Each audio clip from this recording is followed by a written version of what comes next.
background is how Steve and I actually briefly met each other, which is what made me start following you on Instagram and what made me reach Yeah, out to you. yeah, And like it is often I do on Instagram, I start following people and then just to see what they're up to. And but I become fascinated. And like a good example is like today you posted something. You were doing an assessment with a fighter that you're training called Sammy, yeah, yeah. and I'll let you take over what you were doing. So with Sammy, she's and with anyone really who comes in, any fighter, but people think I just train fighters, and it's not about that. I would probably do this with what I've started doing now over years of doing what I do is actually do this anyway now, but before I wouldn't do. But yeah, it was all about balance and looking to see where her strengths were basically, and then her weaknesses. And you can always get from sort of like the sort of workouts that you put people through from hopping, one leg, side lateral jumps, bounces, how far they can jump. You can look at a little bit of fitness, what they can get out of an 800-meter sprint on a row or anything, and then looking at the core and the balance and the coordination, because they're sort of like motor skills where you can work on, you can improve someone's strength and improve someone's fitness. But looking at trying to improve motor skills, it takes a little bit longer. So when they come to you with a fight camp and they're like, right, about 6 weeks, I'm like, whoa, we could have done with about 12 here, Yeah. you know, right? Because we're not just looking at weights here because you can't even balance, you can't stand on one leg, but you want to throw 70 kilos above your head, you know. So I look at that first, and if they're not ready to do that, then we don't. Well, I don't anyway. I just say, because people look around nowadays and social media and Instagram. There's so many videos on there. And people go, "Wow, I want to do that." Or people do workouts, and I don't even really think that they know what they're doing. Yeah. I just think they've seen something and they're just trying to mimic it. And I think some trainers are like that to you as well. Like they see things and they might not even really know. Everyone's got a bit of a niche, and people should be sticking to those niches and then working on them, or keep improving yourselves, like I've done over the years, and keep improving myself. And you can keep working on it. So I don't do anything that I don't really know what I'm doing, but I should imagine there's a few people out there that do. So yeah, it was all about looking at a balance and a coordination and an agility and a strength, body weight movement. Can she do a pull up? Can she do a dip? You know, uh, people say they want to get stronger, and it's not all about throwing weights around. It, if you can pull yourself up 10 times and you couldn't pull yourself up before, then you've got body weight stronger.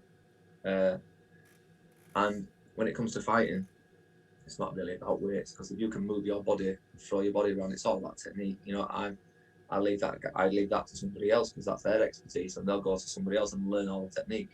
I'm just going to get them into that good shape. So we had a good start. She had some really good positives come out of that one session. I said to her straight away, "I love your bounce and love your agility. You've got great core work, and we've got some things that we need to work on. We know that straight away now." So Yeah, I was I gonna want say you to her like bunny test, like, hops, those bunny hop jumps she was doing. She looked good. It's like okay, yeah, yeah. lots So of she like, looked really strong. look really strong, and you saw that straight away. So obviously Yeah, I saw that, but you can also see, if I had another video I could show you, you'd see someone landing, or you'd see landing and then sort of like landing with one foot first, yeah, or landing and then sort of like shimmering to one side, lost the balance, and then they'd go again. And I've had people like that. Honestly, I've had people that have jumped and then they've nearly fell over. yeah. Uh, Because I noticed when she was jumping, there was really good symmetry. And just for the record, I'm not a PT. I'm a therapist. It's just yeah, yeah, yeah. I'm at that. That's why I never post my workouts because I don't want someone to Yeah, copy me because I'm not a qualified PT. So my yeah, workouts are very specific to my how I'm feeling on the yeah. day, and I don't want people copying me because I'm not qualified in that area. And I like to stay in my own lane. I can deal with Yeah, people yeah, yeah. if you've got a mental problem or you want some mental coaching. Yeah, There's, yeah, I can do I that. don't I don't think there's anything wrong with you posting your workout. If people want to copy it, and that's, but I mean, you can. It's all about you. Some people post workouts because it makes them feel better. Yeah, You but know. do you know what it is? It's like you're saying. It's earlier. It's people sometimes post things when they don't really know what they're talking about, and Yeah, I'm and comfortable to say to you as a PT, this is what I'm doing and why I'm doing it. and I will listen to any feedback about why that's beneficial or what about this. But I don't feel it's my place to say you should do this because of X, Y, and Z, like I would if I was cognitively or mentally coaching somebody. Yeah. So I've just had Liam started his fight camp today. That's Liam Harrison, isn't it? Liam Harrison. So he's been today, even though he's been coming over the last few weeks. So we've just been working on doing loads of like out of season stuff that nobody sees, just really horrible, just like getting fit, really. And then so would that involve sledges and slam balls? Yeah, because I noticed they're a favourite of yours as well. Yeah, I love all that. I do. We've what it is we didn't put pressure on ourselves. And he started early because sometimes he comes in, he always gives himself 10 to 8 weeks. So, and because of no fights and nothing happening, he's been coming in over the last few weeks. So we just said, look, let's not put any pressure on ourselves, but let's just train hard and let's just do what we fancy doing, knowing that when we do train hard, we've got to switch it on. So he came in today and I did exactly the same thing as I did with Sammy. And I do that with everybody. Just because I've already seen them, we've got to start again, and I've got that they might have an injury. So just because they might have 4 camps a year, but I'll still start with this at the beginning of every camp because they might get injured and they'll come back and I'll like, why are you jumping like that? You didn't jump like that before. Or why are you landing like that? Or why can't you jump out now? What's going on? And things aren't firing, and things are twitching right, or things aren't firing right, and things are like need looking at that way, and then so you can pick things out. So it's always a good test, is that. So just to give people some reference, Liam Harrison is he 8 times Muay Thai world champion? He's an 8-time world champion Muay Thai fighter, yeah. Who's Vinny keeps reminding us has been on the Joe Rogan podcast. He's been on Joe Rogan, yeah. How many times did he say? 4 times, I think. On Joe. Well, Liam came over, didn't he? Liam came over to he did. Vinny Shorman Day. Yeah, I didn't get a chance to say hello. Do you know what I mean? So he's just came over to Vinny Shorman Day. So yeah, he fights on one championship. So he's got a fight in 8 weeks now, which will be in Singapore. So you know, and he sees other various people, boxing guys, and he sees another guy called Nat for some more strength conditioning training because he specialises in more of like the weighted stuff. And other plyometric things as well. But yeah, and it sort of like varies his training around. There's a lad, I've forgotten his name, that I see you post about quite often. He's tall, looks tall and skinny with sort of longish black dark hair. And one of the favourite workouts I've seen you do with him is slam ball onto a box jump. And I just like, that's gonna hurt. Shane Faxon, he's a fighter. Yeah. Yeah, he's got a fight in, he's fighting on Andy Alston's show in about 6 weeks or something. So, how did you get involved with the fighters then? So, you know what? It goes back that long. You sometimes forget. So, I was mates with Andy Alston.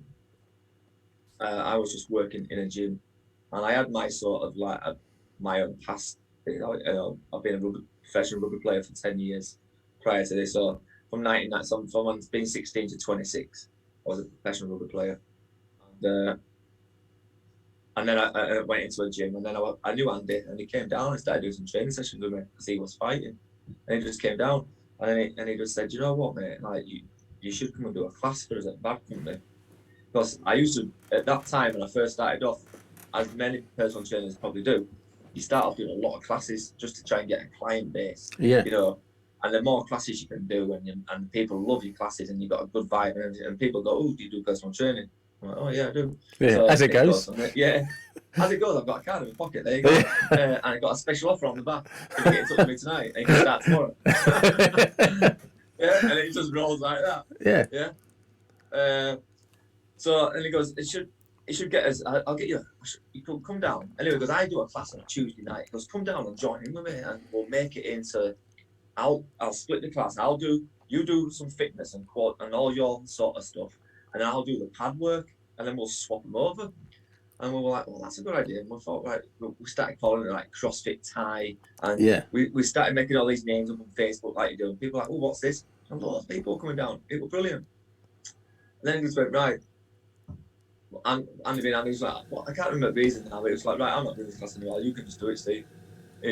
Probably something else would come up on it. We're doing PTs or something, or like whatever. So they sorted out with Richard Smith. He went, Richard, Steve's going to carry on doing classes. And Richard went, oh, all right. Richard being Richard is just proper laid back. Yeah. All right, you know, doesn't know what he's doing. Yeah, oh, sounding. Yeah. So the next minute, I'm in Bag Country Gym, probably best Muay Thai gym in the country, and I've got all these elite fighters and other people, and they're just like, you know, they're looking at me for me to put them through a good workout. And I was like, right, so, and I just used to make it ridiculous. Tuesday night, so it was known as just a ridiculous night. You know, it was. We just used to do some ridiculous workouts. You know, 300 burpees all together. Yeah, so we just used to do some crazy stuff. And then we had music in the background, up bang, and people were just coming in, and even non-fighters were coming down. They were bringing their mates down just to get a fit class. Yeah. But I made it into like a Muay Thai fitness. So we always did things related around, you know, like if you're doing a squat, you do a squat, throw your knee through so you can balance on one leg and go back down to the floor, drive up into one. So we were working it around moves. So, and then it went from there. So I think I've been there now. I've been there 8 years. Do you have? I take it the workouts are still just as brutal.